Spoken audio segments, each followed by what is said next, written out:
Hello everyone, my name is Paco Najar and I am your host during this 3-day event, the International Cultural Festival Let's Bring It On, a cultural sharing live show organized by the National Taiwan Normal University's Office of International Affairs. Today is our third and last live stream. 大家好，我是樊博文，今天很开心担任国立台湾师范大学国际事务处的2021年国际文化节异国文化分享 Live Show 的主持人。今天是我们活动的第3天。Every year, international students from National Taiwan Normal Universities, or NTNU, put their boots with the greatest enthusiasm to share with the community interesting cultural aspects of their home countries, ranging from culinary delights to outstanding artistic performances. Through these meaningful activities, we learn from each other, promote exchange, and strengthen the friendship that unites us all. During previous years, this event was held physically inside NTNU's main campus. This year, due to the preventive measures against the spread of COVID-19, this event, the International Cultural Festival, is taking place virtually via live stream video. I am sure this novel format brings us a new experience, but the same joy of sharing culture and having a good time. 通常这个活动是以实体的方式举办给大家，但今年因为疫情的考量，我们换成以线上这个形式来促进文化交流。在保证大家的安全的前提下，我们带给所有上线的朋友一种充满国际气氛、好玩又有内涵的活动。Today we also have a lucky draw. To participate is very simple. You only need to follow these 3 steps. First, give us a like and share the post of our live stream video. Second, leave a comment briefly explaining what gave you the biggest impression about the cultural sharing of today's live stream? And third, tag 3 friends. That's all.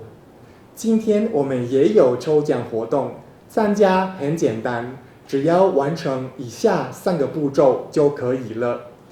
1. 按赞并公开分享我们今天的直播影片。2.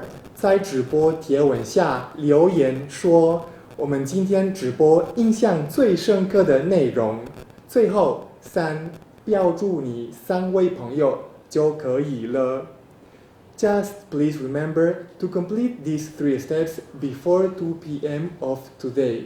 但请记得参加抽奖活动的朋友要在今天的下午2点前完成我刚刚提到的那3个步骤。In today's lucky draw, you can win a 20-inch suitcase. 在今天的抽奖活动可以得到一个20寸的行李箱，请不要错过得到奖品的机会。And now, let's welcome our Indonesian team that will share with us an interesting presentation about the Batik, a traditional Indonesian custom. 接下来，我们欢迎我们的印尼团队来跟我们分享有关印尼优美嫣然的服饰Batik。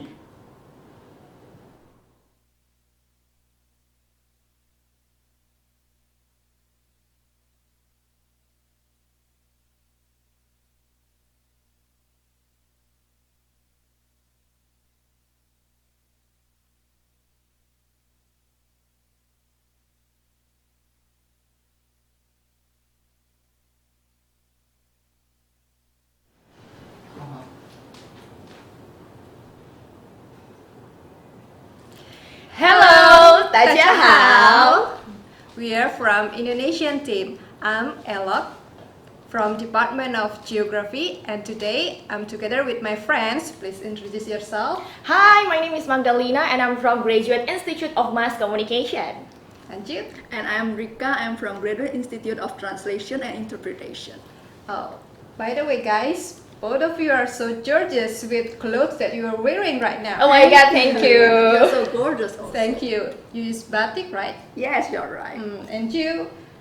kebaya. Yeah, that's right. I'm wearing kebaya Bali right now. Wow, that's perfect because today we are going to share about traditional Indonesian clothes, batik and kebaya.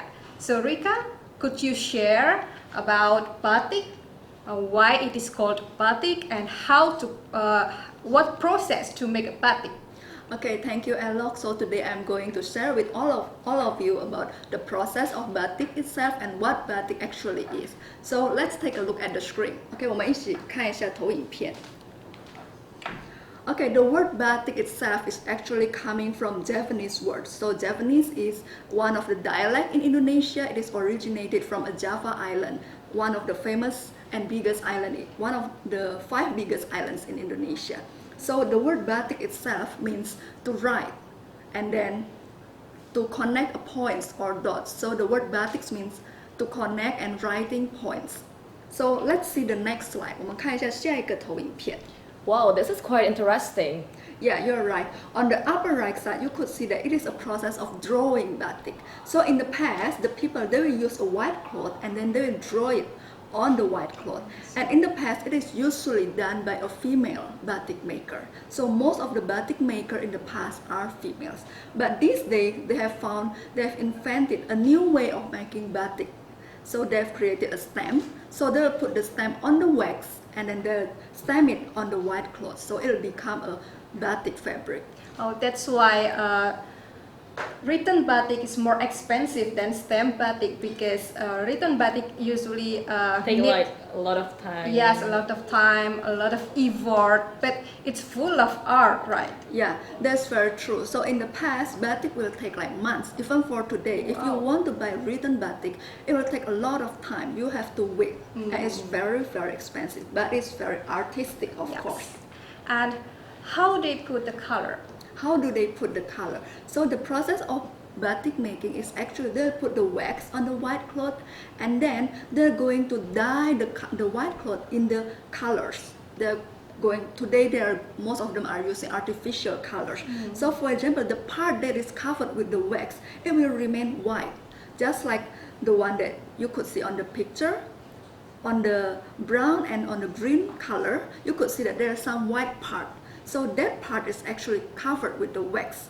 So later on, after they have finished that process, for example, they like to color that white part with some other colors like yellow. So they'll use the color and also the batik to prevent the part that has been colored with the green color with the wax. And then they'll use the yellow color. Yeah. And then after that, they'll rinse it in the hot water.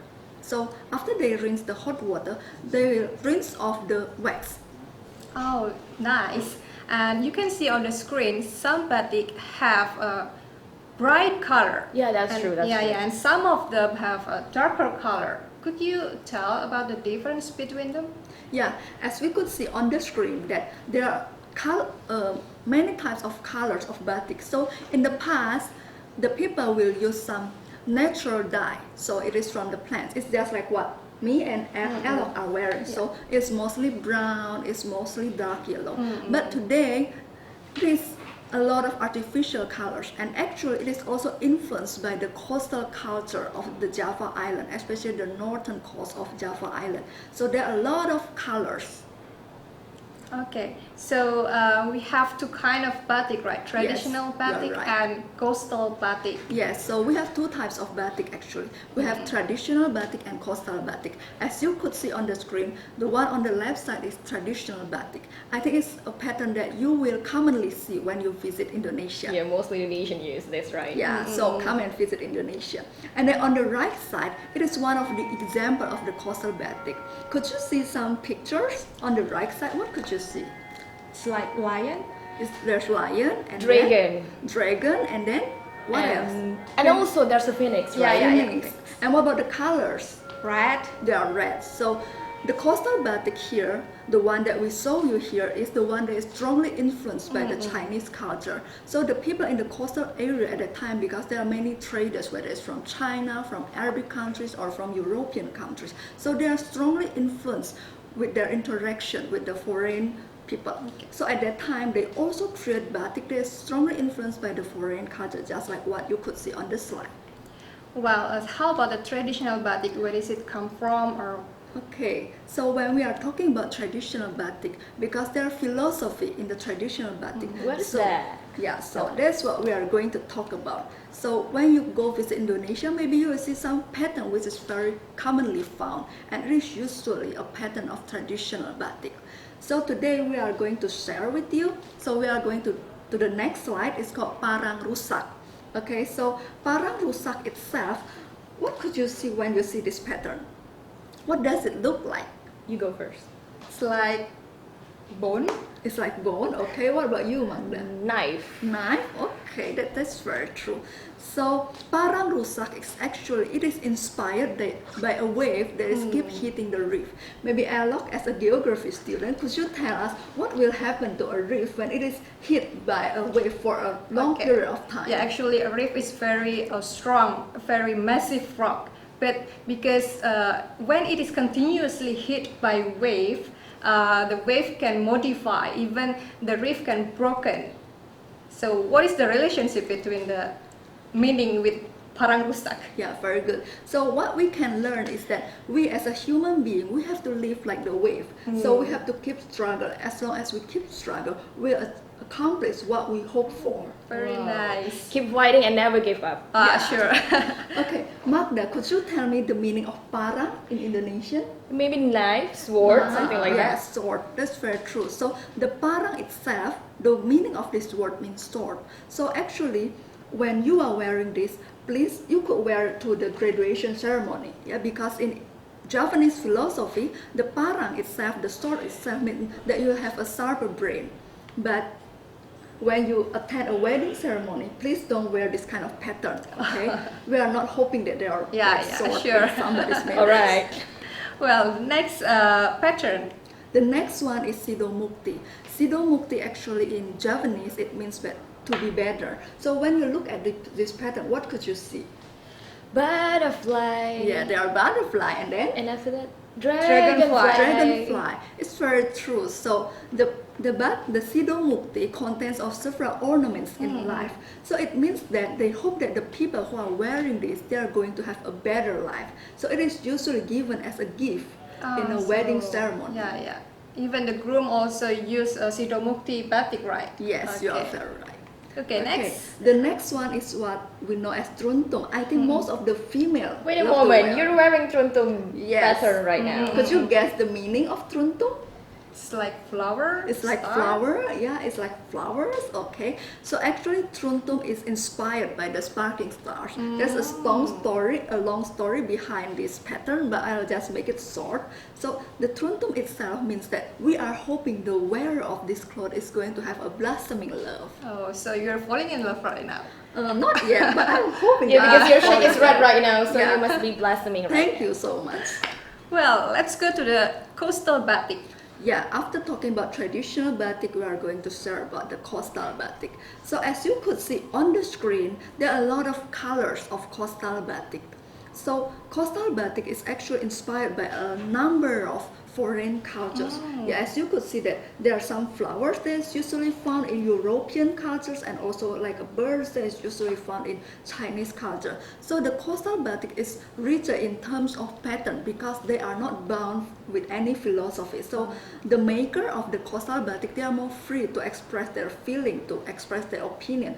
But sometimes there are also some types of coastal batik that have a philosophy. That's what we are going to talk about. Okay. So let's see the next screen. It is the Megamendung.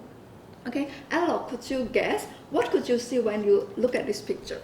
It's like a cloud. Yes, it's like a cloud. What else, Magda? Gloomy. Gloomy. Like yeah, a gloomy sky. the gloomy sky. So, could you tell me, Magda, what is the meaning of mendung in Indonesian? Mendung is gloomy, right? Yeah, gloomy. Yeah. So when we said mendung, Something it sad. means that it's going to rain. So in the past, when they are making this pattern, they are hoping for what? For rain. For rain. What does rain means for a rural society? Prosperity. Prosperity. Because most of them are farmer, right? Yes. Yeah. So rain is very important for the farmer because it means prosperity. So the maker of this batik, they are hoping that they are going to harvest a lot of things. Yeah. Okay. So the next one, this is not a pattern of batik, but this is one of the style that you could see in the coastal batik. So it's called pagi sore. Could you tell me the meaning of pagi? Pagi is morning, And then sore? evening. Evening. Okay, so what does pagi sore actually means? So it also reflects the woman in the past and also the women today. As a woman, we always want to look beautiful. So pagi sore means that there are two types of different color on one piece of cloth. So in the past, the woman, they will wear, for example, on the left side, you could see the green and the blue color. So they will put the green color on the front side and the blue color on the back side. And then in the evening when she's going somewhere else to meet her friends, maybe she's going to flip the cloth so that the blue side will be on the front part and the green side on the back part. Very Wow. multifunction. Kind of saving money, right? Yeah, you sure. could save money, but you could always be beautiful. Oh, as you nice. want. Well, so it's just like batik has become Indonesian identity. We can use batik in our daily life, even in a formal or informal occasion. So like we can see on the picture, some Indonesian people will use batik on the wedding party or in international event, and also when we go to school, when we go to office. So in every moment we will use batik, right? Yeah, that's very true. So next we will talk about kebaya. So Magdalena, can you share us about kebaya? Alright, now I'm going to share to you guys what I'm wearing today especially. Firstly, let's look at the script. Based on the definition, kebaya is described as women's upper long sleeve clothes that usually worn with a sarung or batik clothes. So kebaya never live without batik. Okay, and after that, kebaya usually wear in most area in Indonesia. So kebaya considered as national dress of Indonesian women. After that, kebaya also divided into two kind of kebaya. The first one is short kebaya, and after that, the second one is long kebaya. And how about what you are wearing right now is short or Yeah, long? maybe I can stand up a little bit. Okay. Okay, this one is like short kebaya. Okay, furthermore, I will explain again. Alright, next, usually in Indonesia, Indonesian women will use kebaya for a kind of formal occasion, like wedding or maybe graduation ceremony. Alright, let's look into the next script. Okay, you guys might be so curious right now, what kind of kebaya that I'm wearing today? Yeah, Okay. yeah. Today I'm wearing kebaya Bali. As the name, we know that this kebaya is for Balinese people.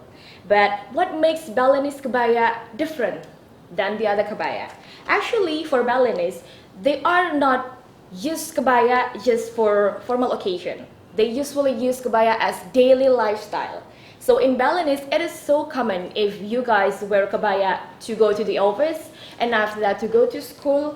And also kebaya will use for kind of praying things when Balinese want to go to the temple. And of course, this kebaya can use for formal occasion like wedding, reception, invitation, or even graduation ceremony, something like that. And also, each color of Balinese kebaya or kebaya Bali has its own meaning. Okay. Okay, and how about the meaning? Okay, the meaning. Let's say, if we want to use white or yellow kebaya, it means that we want to go to the temple for praying activity. And after that, if we use such a bright color like I'm wearing today, red, green, or maybe something eye-catching. Like a bright color, right? Yeah, that's right. It means that we want to go to something like formal occasion, maybe invitation, wedding ceremony, wedding reception, or maybe graduation ceremony. Okay, and after that, when we wear something dark like black, brown, and after that dark blue, it means that we're going to funeral. Okay. Okay. So is there any specific or uniqueness of the Balinese kebaya compared with another kebaya in other islands in Indonesia? For example, Japanese kebaya maybe? Alright, let me show you. I will stand up. Oh, sure. Okay. This is the fully look of Balinese kebaya or kebaya Bali. As we can see on slide, okay, we can see on the slide, usually kebaya Bali will be this size, I mean short kebaya. And Japanese kebaya will be like longer size. Yeah. Okay, kebaya Bali with this short size. Okay, after that, the unique thing of kebaya Bali, the first one, kebaya Bali will be mixed with this kind of skirt. Okay, this skirt. This is Balinese traditional fabric. We call it as kamben. Kamben. Okay. Yeah. And after that, not only that, usually Balinese kebaya also will be mixed with this shawl. Sure. Yeah, just like what I'm wearing today. This shawl actually have like special meaning because this shawl will be tied to the waist, and after that, the meaning is to tie the lust and bad behavior, especially when we want to go to the temple for praying. So that's the meaning. It's very beautiful meaning. How about the color of the shawl? Is there any certain meaning? No. Actually, this is only just mixed with what kind of color that we use for the upper side and after that lower side. So this is it, Balinese kebaya. Wow, it's very beautiful. Thank you, you. Magdalena. Okay, thank you for your attention. And today, finally, we come to the end, and I hope all of you will enjoy our presentation. And see you. Terima kasih. Yes, terima kasih. Bye-bye.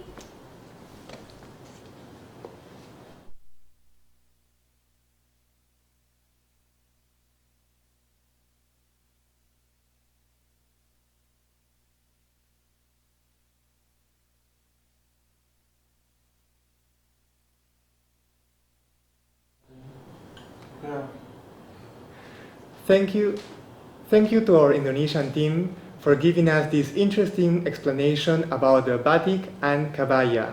谢谢我们的印尼团队.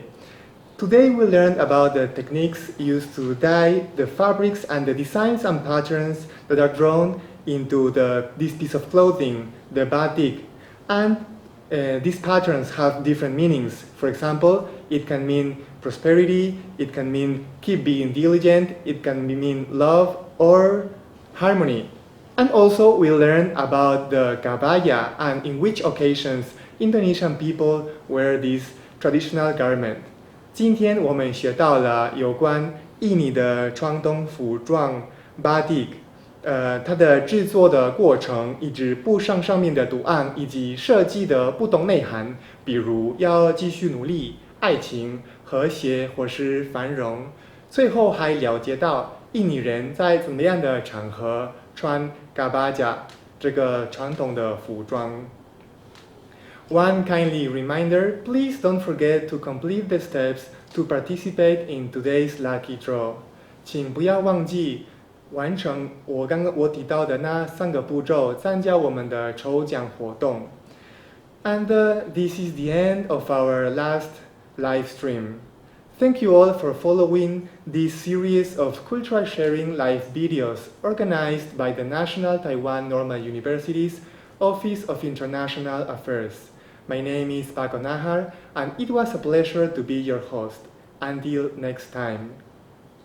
上线的朋友们，谢谢你们收看国立台湾师范大学国际事务处举办的2021年的国际文化节这系列的直播影片，来跟我们一起更深刻的了解和欣赏菲律宾、越南和印尼的文化。